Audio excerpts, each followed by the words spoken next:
नमस्कार दोस्तों, स्वागत है आपका एग्जाम 300 में। आज हम खिलजी वन से आए हुए प्रीवियस ईयर क्वेश्चंस देखेंगे। तो शुरू करते हैं। पहला प्रश्न है, कौन सा सुल्तान नया धर्म चलाना चाहता था किंतु उलेमाओं के लोगों ने विरोध किया?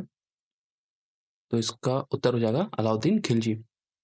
अलाउद्दीन खिलजी एक महत्वाकांक्षी सुल्तान था। उसने सिकंदर द्वितीय और सिकंदर सानी की उपाधि ली। तो कई बार क्वेश्चन पूछा गया है, सिकंदर द्वितीय या और सिकंदर सानी की उपाधि किसने ली थी? तो ये ली थी अलाउद्दीन खिलजी ने। अलाउद्दीन खिलजी संपूर्ण विश्व को जीतने की अभिलाषा रखता था और साथ ही वह एक नवीन धर्म चलाने की भी इच्छा रखता था, मगर उसका मित्र था और उस समय का कोतवाल भी था अताउल मुल्क। उसकी सलाह पर उसने ये विचार त्याग दिया।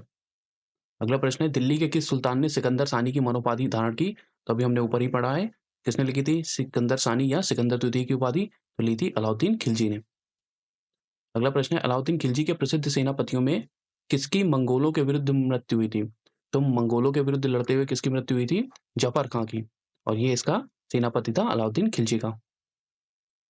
अगला प्रश्न, रानी पद्मिनी का नाम अलाउद्दीन खिलजी की चित्तौड़ विजय से जाता है, मतलब जोड़ा जाता है। उनके पति का नाम क्या है? तो चित्तौड़ के राजा कौन थे? राणा रतन सिंह। अलाउद्दीन के दक्षिणी अभियान धन प्राप्ति के अभियान थे, ये कथन है और इसका कारण दिया है। वह दक्षिणी राज्यों को कब्जे में करना चाहता था। तो इसका सही उत्तर हो जाएगा सी। ए सही है मगर आर गलत है। अलाउद्दीन के दक्षिण अभियान धन प्राप्ति के अभियान थे और उसको मतलब धन की लालच और गौरव की लालसा ने दक्षिण के सभी राज्यों को एक के बाद एक आक्रमण करने की प्रेरणा दी। तो आर जो है वो गलत हो जाएगा, ए जो है वो सही हो जाएगा। अगला प्रश्न है, अलाउद्दीन खिलजी के आक्रमण के समय देवगिरी का शासक कौन था? तो देवगिरी का शासक था रामचंद्र देव।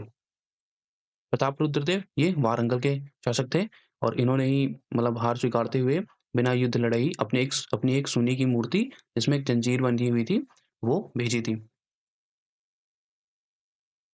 सूची 1 को सूची 2 से सुमेलित करिए। तो सूची 1 में राज्य दिए गए हैं और सूची 2 में उनके राजा दिए गए हैं। तो रणथंभौर, तो रणथंभौर से कौन थे? हमीरदेव थे। चित्तौड़ से अभी हमने ऊपर पढ़ा, चित्तौड़ से राणा रतन सिंह थे। देवगिरी राजा राम रायचंद थे और गुजरात से कर्णदेव थे। तो रणथंभौर हमीरदेव हो जाएंगे, हमीरदेव हो जाएंगे। चित्तौड़ से राणा रतन सिंह हो जाएंगे। देवगिरी से राजा राय रामचंद्र हो जाएंगे और गुजरात में कर्णदेव। अगला प्रश्न है, किस सुल्तान के काल में खालिसा भूमि अधिक पैमाने पर विकसित हुई? तो खालिसा भूमि किसके पैमाने पर अधिक किसकी मतलब काल में हुई? तो अलाउद्दीन खिलजी के काल में। अलाउद्दीन खिलजी की राजस्व और लगान व्यवस्था का मुख्य उद्देश्य एक शक्तिशाली और निरंकुश राज्य की स्थापना करना था। तो इसने क्या किया? इसने जो भी राज्य द्वारा जो भूमि दी जाती है धर्म के कार्य के लिए और इनाम या पेंशन के कार्य के लिए या एकता के रूप में, तो वो सब इसने लोगों से वापस छीन ली थी। तो इस तरीके से जो खालिसा भूमि थी वो सबसे ज़्यादा बढ़ गई थी अलाउद्दीन खिलजी के समय में। किस सुल्तान के बारे में कहा जाता है कि उसने भूमि कर के उत्पादन को मतलब भूमि कर को उत्पादन के 50% मतलब आधा टैक्स ले लेता था। जो भी आपकी उपज होगी उसका आधा टैक्स में ले लेता था। तो कौन था? तो ये दोनों थे, बी और सी। अलाउद्दीन खिलजी भी 50% तक टैक्स लेता था और मोहम्मद बिन तुगलक भी। मगर अगर आपसे दिल्ली सल्तनत के बारे में, नहीं तो दोनों आ जाएंगे। हाँ ठीक है, अलाउद्दीन खिलजी और मोहम्मद बिन तुगलक। खिलजी वंश से पूछे तो ये हो जाएगा और सिर्फ दिल्ली सल्तनत में पूछे तो दोनों हो जाएंगे। अलाउद्दीन खिलजी ने उपज का 50% भूमिकर या खराज, जिसको बोलते थे भूमिकर को खराज बोलते थे, के रूप में निश्चित किया। अलाउद्दीन खिलजी भारत का प्रथम मुस्लिम शासक था जिसने भूमि की वास्तविक आय का पर राजस्व निश्चित किया था। तो पहला शासक था जिसने भूमि की वास्तविक आय पर राजस्व निश्चित किया और इसके लिए मतलब इसने अधिकारी भी रखे थे जो भूमि की पैमाइश करते थे और इसी ने ही भूमि की पैमाइश के लिए वो जो बिस्वा यूनिट होती है उसका चलन भी अलाउद्दीन खिलजी ने ही किया था। और अलाउद्दीन खिलजी ने 2 नए कर भी लगाए थे। एक था घरी कर जो मकान और झोपड़ियों पे लगता था और एक था चराई कर जो चारागाह पे लगता था। तो घरी कर और चराई कर ये भी अलाउद्दीन खिलजी ने शुरू करे थे। किस सुल्तान ने जमीन में फसल की निपाई का आधा राजस्व के रूप में दावा किया? तो फिर से दोनों हो जाएंगे, अलाउद्दीन खिलजी और मोहम्मद बिन तुगलक। उसने निम्न कथनों पर विचार करिए जो अलाउद्दीन खिलजी से संबंधित हैं। तो पहला है, उसने कृषि यानी कृषि योग्य जो ज़मीन है, उनकी पैमाइश के बाद ज़मीन की मालगुजारी वसूल की। ये सही है, उसने कृषि की पैमाइश कराई थी और एक नया पैमाना था जिसको बिस्वा प्रणाली कहते हैं, वो भी इसने शुरू किया था अलाउद्दीन खिलजी ने। दूसरा है, उसने लगान व्यवस्था को अपनी पूरी सल्तनत में लागू किया? नहीं, उसने इस व्यवस्था को पूरी सल्तनत में लागू नहीं किया था, उसने दिल्ली और दिल्ली के आस-पास के क्षेत्रों पर ही इसको लागू किया था। तीसरा है, उसने प्रांतों के गवर्नरों के अधिकारों को समाप्त किया। हाँ, उसने प्रांतों के गवर्नरों के अधिकारों को समाप्त कर दिया, उनसे उनकी ज़मीन भी छीन ली थी और उनसे भी वही सारे टैक्स लेता था जो वो आम किसानों से लेता था या आम जनता से लेता था। तो उसने गवर्नरों के सारे अधिकार छीन लिए थे, उनसे ज़मीन भी छीन ली थी। तो पहला और तीसरा सही हो जाएगा, दूसरा ऑप्शन गलत हो जाएगा। है, अलाउद्दीन ने पृथक दीवान-ए-मुफ्त-खराज ये एक नया विभाग इसने चालू किया था, दीवान-ए-मुफ्त-खराज। ये चालू किया था और इसका दीवान-ए-मुफ्त-खराज का काम क्या रहता था? इसका काम होता था भूमि की पैमाइश करना और लगान वसूल करना। तो दीवान-ए-मुफ्त-खराज बिस्वा प्रणाली हो गई, दीवान-ए-मुफ्त-खराज हो गया, चराई कर और गरी कर ये सब अलाउद्दीन खिलजी ने चालू किए थे। अगला प्रश्न है, अलाउद्दीन खिलजी ने दिल्ली में नियंत्रण लागू किया था। कथन है, तो सही है, दिल्ली में नियंत्रण लागू किया था इसने, बाज़ारों में नियंत्रण लागू किया था। उनके जो भी रोज़मर्रा की चीज़ें होती हैं, उनके जो प्राइस होता है, कीमत होती है, उसको स्थिर करने के लिए इसने बाज़ार नियंत्रण लागू किया था। कारण है, वह दिल्ली में अपने राजभवन के निर्माण में लगे हुए कारीगरों को कम वेतन देना चाहता था। तो ये बहुत ही इडियोटिक सा स्टेटमेंट है, ये मतलब बिल्कुल ही गलत होना चाहिए। तो ए सही है, आर गलत है। निम्न में से किस सुल्तान ने बाजार सुधार लागू किए थे? तो बाजार सुधार किसने लागू किए थे? अलाउद्दीन खिलजी ने। मुस्लिम बादशाहों में से किस एक ने मूल्य नियंत्रण पद्धति को पहली बार लागू किया? तो मूल्य नियंत्रण पद्धति किसने लागू करी थी? अलाउद्दीन खिलजी ने। सल्तनत काल में अलाउद्दीन खिलजी द्वारा बाजार नियंत्रण या मूल्य नियंत्रण पद्धति को लागू किया गया। अलाउद्दीन ने केंद्र में एक बड़ी और स्थायी सेना रखी।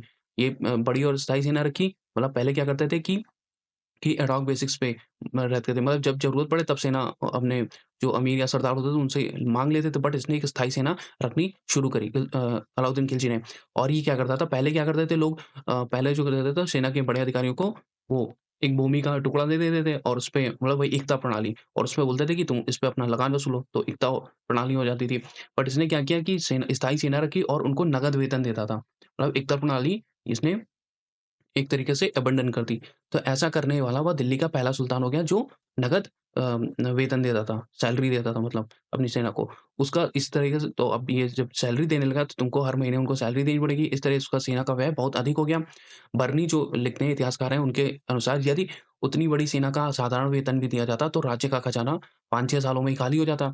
तो इसलिए इसने क्या किया, बाजार नियंत्रण अ या मूल्य नियंत्रण पद्धति लागू करी। अब इससे होता क्या था कि तुम सैलरी तो मतलब साधारण ही अगर दोगे, तब भी अगर बाज़ार में चीज़ों की कीमतें नॉर्मल हैं, बहुत ज़्यादा बढ़ नहीं रही हैं, महँगाई बढ़ नहीं रही है, तो कम सैलरी में भी काम चल जाएगा।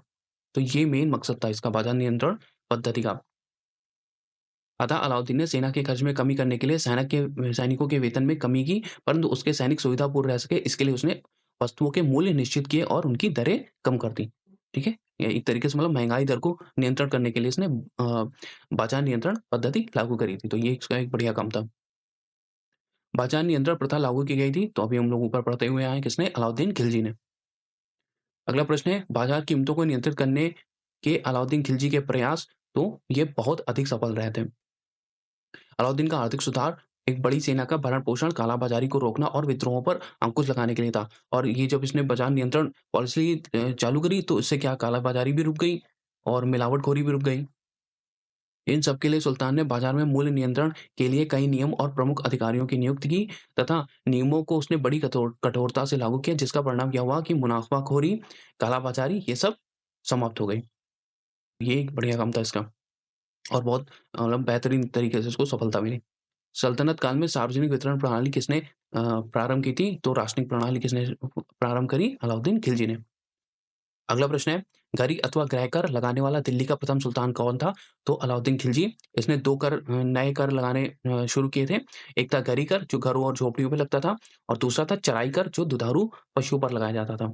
तो गरी कर और चराई कर किसने शुरू किया था? अलाउद्दीन खिलजी ने। और एक नया विभाग भी इसने चालू किया था, कौन-सा? दीवान-ए-मुफ्त-खराज, जिसका काम क्या होता था? मुफ्त-खराज का काम होता था कि ज़मीन या भूमि की पैमाइश करना और उसपे न लगान या कर निर्धारित करना और फिर उनसे वसूलना। तो वो हो गया दीवान-ए-मुफ्त-खराज। अगला प्रश्न है, अलाउद्दीन खिलजी के समय दिल्ली में सुल्तान तथा मंगोलों के बीच सीमा क्या थी? या मतलब ये क्वेश्चन पूछ रहा है कि अलाउद्दीन खिलजी का राज्य और जो मंगोलों का राज्य था, उनके बीच सीमा रेखा कौन-सी थी? तो वो थी रावी नदी।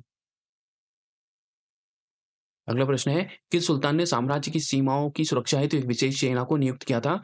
तो ये था अलाउद्दीन खिलजी। इसने मंगोलों से आक्रमण के लिए मतलब मंगोलों से आक्रमण से बचाने के लिए अपने राज्य को स्पेशल तरीके से एक स्पेशल सेना, विशेष सेना नियुक्त करी थी।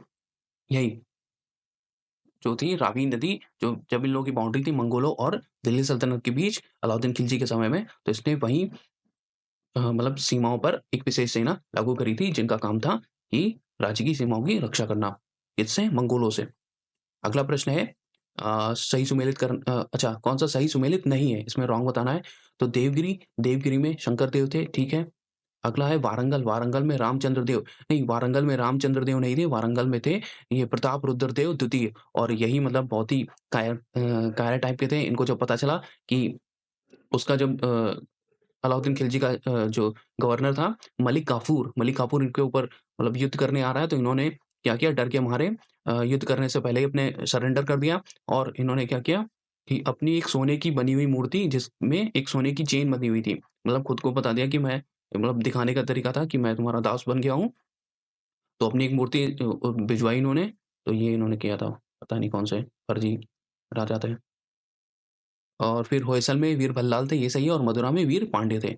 तो वारंगल में रामचंद्र देव नहीं थे, वारंगल में था प्रताप रुद्रदेव द्वितीय। हाँ, और एक और इम्पोर्टेंट चीज़ है कि ये जो प्रताप रुद्रदेव द्वितीय था ना, इसी के पास कोहिनूर था, जो इसने दिया था मलिक काफूर को। मलिक काफूर को इसी ने कोहिनूर हीरा दिया था। अगला प्रश्न है और अंतिम प्रश्न है शायद, दिल्ली सल्तनत के किस काल में किस शासक ने अपने आप को खलीफा घोषित कर दिया था? तो वो था मुबारक खिलजी। तो किसने अपने आप को खलीफा घोषित किया था? मुबारक खिलजी ने। तो ये कुछ इंपॉर्टेंट प्रीवियस ईयर में आए हुए क्वेश्चन थे खिलजी वंश से। वीडियो अच्छा लगा हो, कुछ नई जानकारी मिली हो, तो वीडियो को लाइक करें, शेयर करें और सब्सक्राइब करें। देखने के लिए धन्यवाद। जय हिंद, वंदे मातरम।